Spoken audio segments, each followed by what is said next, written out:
Si dating Chief Justice Sereno kinundina ang kurikulum na nakapaloob sa Comprehensive Sexuality Education ng Department of Education.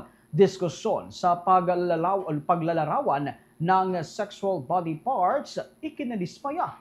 Alamin natin ang buong detalye, may balita si Bombo Grant Hilario.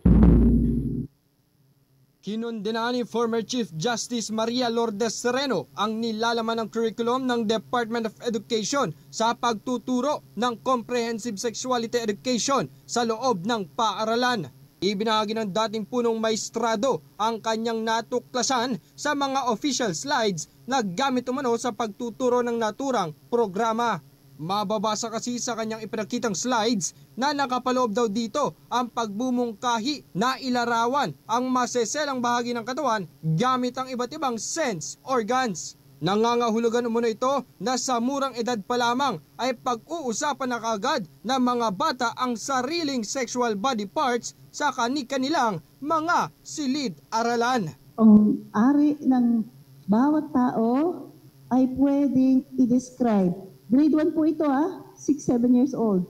Using the different sense organs. Lalaki, maliliit na lalaki at babae, pag-uusapan nila ang kanilang ari sa isang classroom at gagamitin ang sense organs. Hihipuin, titingnan, at nakakadiring ang isipin yung iba aamuyin, titikman, at pakikinggan.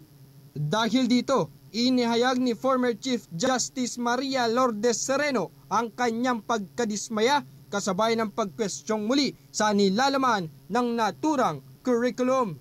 Saang planeta nanggaling? DepEd po ito, official slide po, na ganito ang pinopromote nilang kamalayan sa ating mga bata.